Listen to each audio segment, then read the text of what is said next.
Đặc khu là một cái tên ở những nước khác đã tồn tại, nhưng ở Việt Nam chúng ta có lẽ là nghe hơi xa lạ. Việt Nam đã từng tồn tại một đặc khu và bây giờ ở Việt Nam chúng ta sẽ có nhiều hơn một đặc khu, thậm chí là có tới 13 đặc khu khác nhau. Khi mà Việt Nam chúng ta bỏ cấp huyện thì vẫn có những đơn vị từng là cấp huyện, nhưng bây giờ sẽ không còn là đơn vị hành chính huyện nữa và cũng không phải là xã nữa. Đó là những huyện cũ và những huyện này phải rất đặc biệt được gọi là đặc khu. Đặc khu ở đây được hiểu là những đơn vị hành chính cấp xã ở Việt Nam nhưng được chuyển đổi bởi vì những đơn vị này rất đặc biệt. Đó là những huyện đảo hoặc những thành phố đảo. Những đơn vị này có vai trò đặc biệt trong việc phát triển kinh tế biển, du lịch, thủy sản và nhất là bảo vệ chủ quyền quốc gia. Việt Nam sẽ có 13 đặc khu thay thế cho những đơn vị cũ. Những đặc khu này đóng vai trò quan trọng và đó là những đặc khu nào? Chúng ta sẽ đi từ Bắc vào Nam để tìm hiểu 13 đặc khu của Việt Nam trong giai đoạn tới. Một là Vân Đồn thuộc Quảng Ninh. Vân Đồn thuộc Quảng Ninh là một quần đảo trải rộng trên diện tích lên đến 582 km2 với hơn 600 đảo lớn nhỏ và dân số khoảng 60.000 người, tức là gấp rưỡi sân vận động quốc gia Mỹ Đình nếu mà chứa tối đa. Đây là nơi nổi bật với những cảnh quan thiên nhiên rất là đẹp và vị trí chiến lược trong khu kinh tế ven biển phía Bắc. Và tất nhiên, nơi này tạo điều kiện thuận lợi cho phát triển kinh tế rất nhiều ngành nghề khác nhau. Nhưng mà kinh tế Vân Đồn thì vẫn chủ yếu dựa vào du lịch và các khu nghỉ dưỡng sang trọng. Những điểm đến ở Vân Đồn có thể kể đến như là đảo Ba Mùn hay là Quan Lạn, cùng các lễ hội truyền thống thu hút du khách từ khắp nơi tại Việt Nam. Ngành logistics chuyên về vận chuyển hàng hóa và dịch vụ hàng hải cũng phát triển mạnh nhờ cảng biển nước sâu và sân bay quốc tế Vân Đồn. Sân bay quốc tế Vân Đồn đã hoạt động từ năm 2018, kết nối đặc khu này với những thành phố lớn trong nước và cả trên thế giới. Ngoài ra phải kể đến hệ thống đường cao tốc Vân Đồn với Hạ Long, Hà Nội cùng những cảng biển hiện đại phục vụ để vận tải hàng hóa.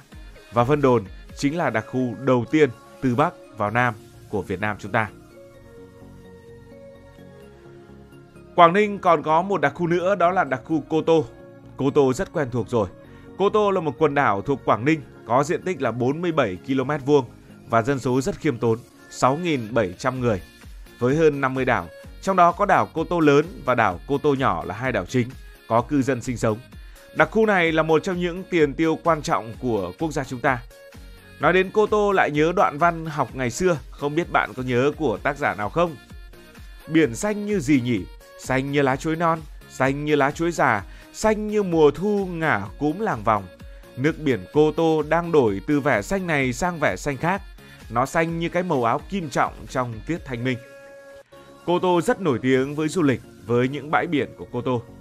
Cô Tô cũng đang cải thiện đáng kể với hệ thống điện lưới ổn định, cung cấp nước ngọt và các dịch vụ y tế, giáo dục. Các tuyến phà kết nối Cô Tô với đất liền ngày càng được nâng cấp với kế hoạch mở rộng những tuyến hàng hải trong tương lai. Với vai trò chiến lược trong quốc phòng, đặc khu này tiếp tục nhận được sự đầu tư đáng kể để nâng cao đời sống trong dân cư cũng như lực lượng quân đội địa phương. Sau Quảng Ninh, chúng ta sẽ nói đến Hải Phòng và đặc khu thứ ba đó là đặc khu Cát Hải. Cát Hải thuộc Hải Phòng là một quần đảo rộng 345 km2 với dân số gần 32.000 người, bao gồm có 366 đảo, trong đó có quần đảo Cát Bà là một điểm nhấn nổi bật. Quần đảo Cát Bà đã được UNESCO công nhận là khu dự trữ sinh quyển của thế giới. Ở đây có nhiều điểm du lịch hấp dẫn, dã ngoại cũng có, trải nghiệm cũng có, phượt cũng có, nghỉ dưỡng cũng có, tắm biển cũng có, khám phá các hòn đảo cũng có, hang động leo núi đủ thể loại. Ở Cát Hải còn có logistics đang nổi lên từ những năm gần đây nhờ cảng nước sâu Lạch Huyện, một cửa ngõ quan trọng để giao thương với thế giới. Khu kinh tế Đình Vũ Cát Hải chính là trung tâm công nghiệp với nhiều khu công nghiệp và những nhà máy chế biến. Cầu Tân Vũ Lạch Huyện kết nối Cát Hải với đất liền, tạo điều kiện thuận lợi cho giao thông và thương mại. Và khi cầu này đã đi vào hoạt động thì nhiều người không còn nghĩ Cát Hải là một đảo. Đặc khu thứ tư cũng ở Hải Phòng, đó là Bạch Long Vĩ. Bạch Long Vĩ là một đảo nhỏ với diện tích chỉ khoảng hơn 2 km2 và dân số hơn 1.000 người. Nằm giữa Vịnh Bắc Bộ, đây là hòn đảo xa bờ nhất của miền Bắc, có vai trò đặc biệt trong phát triển kinh tế và nhất là bảo vệ chủ quyền và cả nghiên cứu khoa học. Phải nói rằng cho đến tận đầu thế kỷ 20 thì vẫn chưa có cư dân sinh sống chính thức trên đảo, mà chỉ có những ngư dân ghé vào để trú bão. Về tên gọi của nơi này, Vì không tìm được nguồn nước nên con người không định cư và đảo còn có tên là đảo vô thủy. Thủy là nước, vô thủy có nghĩa là không có nước. Ngoài ra đảo có một số cái tên khác như là đảo Hải Bào, bởi vì vùng biển này có nhiều bào ngư, hoặc là Phù Thủy Châu, tức là viên ngọc nổi trên mặt nước. Còn tên quen thuộc nhất vẫn là Bạch Long Vĩ. Bạch là trắng, long là rồng, vĩ là đuôi. Bạch Long Vĩ có nghĩa là đuôi của con rồng trắng. Tên đảo Bạch Long Vĩ theo một số truyền thuyết cho rằng khi người Việt mới lập nước đã bị giặc ngoại bang, mà người Việt lúc nào cũng khổ vì giặc ngoại bang, nên Ngọc Hoàng mới sai rồng mẹ mang theo một đàn rồng con xuống hạ giới để giúp cho người Việt đánh giặc. Thuyền giặc từ ngoài biển ào ạt tiến vào bờ. Vào lúc rồng đang hạ giới, đàn rồng đã lập tức phun lửa thiêu cháy rụi đoàn thuyền, và một phần nhả châu ngọc dựng thành một bức tường đá sừng sững, làm cho thuyền giặc đâm phải mà vỡ tan. Đó chính là những đảo trên vịnh ngày nay. Sau khi giặc tan, thấy cảnh mặt đất thanh bình, cây cối tươi tốt, con người nơi đây lại cần cù, chịu khó, đoàn kết giúp đỡ nhau. Rồng mẹ và rồng con không trở về trời mà ở lại hạ giới, nơi vừa diễn ra trận chiến, để muôn đời bảo vệ người dân Việt ta. Vị trí rồng mẹ đáp xuống chính là Hạ Long, nơi rồng con đáp xuống là Bái Tử Long. Tử Long có nghĩa là rồng con, và nơi đuôi đàn rồng quẫy nước trắng xóa gọi là Bạch Long Vĩ. Đặc khu này là một trung tâm quan trắc khí tượng thủy văn và nghiên cứu môi trường biển. Bạch Long Vĩ có những công trình hạ tầng để giúp cho người dân sinh sống một cách thuận lợi nhất. 5. Đặc khu Trường Sa thuộc Khánh Hòa. Trường Sa thuộc tỉnh Khánh Hòa là một quần đảo gồm nhiều đảo san hô, cồn cát và dạn đá ngầm ở Biển Đông, với dân số chủ yếu là quân nhân và một số ít dân cư sinh sống.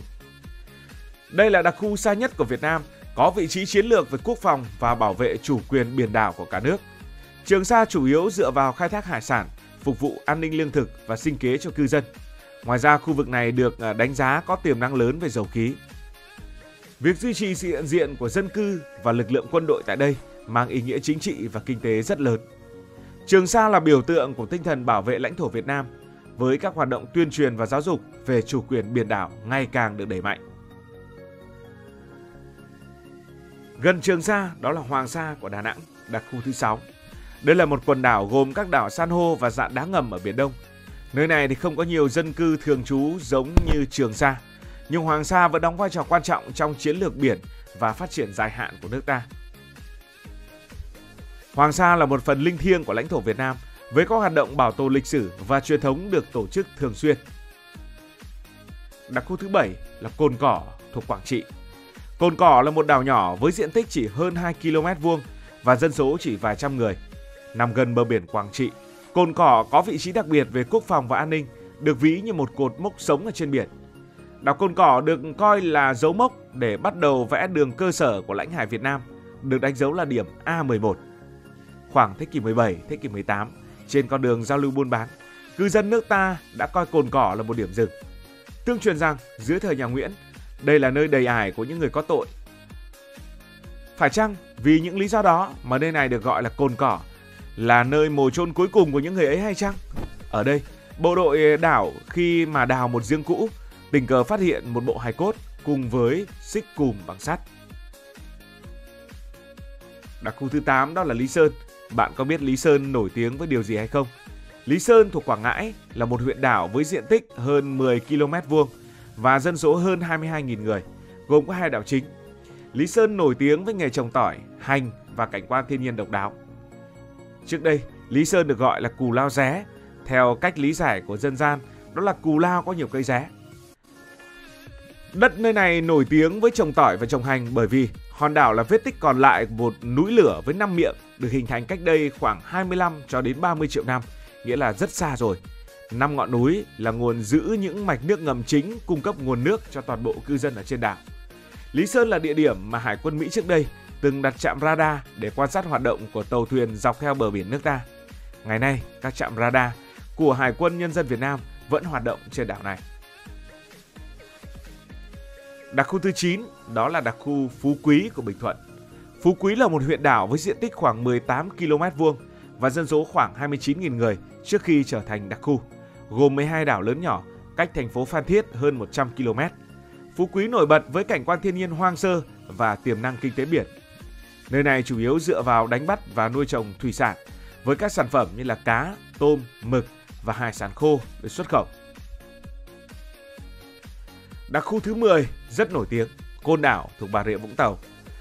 Đây từng là một đặc khu cũ từng tồn tại. Côn Đảo thuộc Bà Rịa Vũng Tàu là một quần đảo với diện tích hơn 75 km² và dân số khoảng hơn 12.000 người. Nổi tiếng với giá trị lịch sử, tự nhiên và kinh tế xanh. Côn Đảo từng là địa ngục trần gian trong thời kỳ kháng chiến, nay được bảo tồn như một di sản quốc gia. Côn Đảo có sân bay, có cảng biển, có khách sạn, có khu nghỉ dưỡng hiện đại. Côn Đảo còn được gọi là Côn Sơn, là một tên gọi cũ.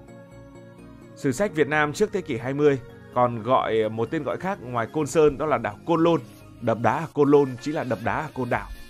Từng có một tên gọi khác trong thời kỳ Việt Nam Cộng Hòa là Phú Hải. Đặc khu thứ 11 đó là Phú Quốc. Phú Quốc thuộc tỉnh Kiên Giang. Đây từng là thành phố đảo đầu tiên của Việt Nam với diện tích khoảng tương đương diện tích của Singapore và dân số khoảng 200.000 người. Đây là một trung tâm kinh tế và du lịch biển lớn nhất của cả nước. Nói đến du lịch Phú Quốc có lẽ là ai cũng biết. Phú Quốc tụ hội nhiều lợi thế để phát triển những ngành mũi nhọn, du lịch nghỉ dưỡng, thương mại và dịch vụ. Với các khu nghỉ dưỡng quốc tế, công viên giải trí và sự kiện văn hóa thu hút hàng triệu du khách mỗi năm. Phú Quốc có sân bay quốc tế, có cảng biển, có hệ thống đường trục Bắc Nam, tạo điều kiện cho giao thương và du lịch. Đặc khu áp chót của Việt Nam, đặc khu thứ 12, Thổ Châu. Thổ Châu thuộc Kiên Giang. Tên gọi của đảo do chúa Nguyễn Ánh đặt trong thời kỳ Bôn Tẩu, vốn là Thổ Châu, nhưng chẳng hiểu sao lại được gọi là Thổ Chu. Nguyễn Ánh chẳng bao giờ đặt tên đảo này là Thổ Chu, bởi vì kỵ húy của tổ tiên đó là chúa Nguyễn Phúc Chu. Ai lại đặt tên đảo theo tên của tổ tiên của mình? Thổ Châu có diện tích xấp xỉ 14 km² và dân số khoảng 2.000 người. Cách trung tâm Phú Quốc hơn 100 km, gần vùng biển giáp ranh với Campuchia. Thổ Châu có vị trí chiến lược đặc biệt về quốc phòng và kinh tế biển, ở một vị trí rất nhạy cảm. Mặc dù chưa phát triển du lịch mạnh mẽ như Phú Quốc, Thổ Châu có những tiềm năng lớn nhờ cảnh quan hoang sơ, nước biển trong xanh và bãi cát trắng, hứa hẹn trở thành một điểm đến sinh thái và nghỉ dưỡng ở trong tương lai gần. Và đặc khu cuối cùng, đặc khu thứ 13, đó là Kiên Hải thuộc Kiên Giang. Đây là một quần đảo có diện tích 28 km² và dân số hơn 2 vạn người. Với 23 hòn đảo, Kiên Hải sở hữu cảnh quan hoang sơ và vị trí thuận lợi cho phát triển kinh tế. Chỗ này thì vẫn chủ yếu dựa vào khai thác và nuôi trồng thủy sản với những sản phẩm chủ lực như là cá bóp, cá mú và nhum biển. Du lịch sinh thái bây giờ ngày đang phát triển mạnh mẽ theo xu hướng của thời đại. Kiên Hải được kết nối với điện lưới quốc gia, có cầu cảng, có trường học, có trạm y tế, dù vẫn còn hạn chế so với những đặc khu khác. Vậy là Việt Nam có tới 13 đặc khu khác nhau. Bạn ấn tượng với những đặc khu nào? Cảm ơn vì đã quan tâm theo dõi câu chuyện này.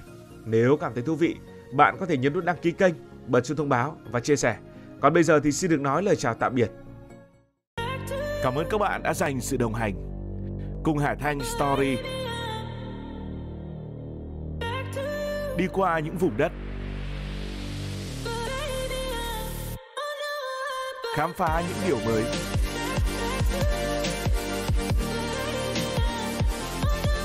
Đừng ngần ngại, hãy để lại những góp ý và xin được hẹn gặp lại.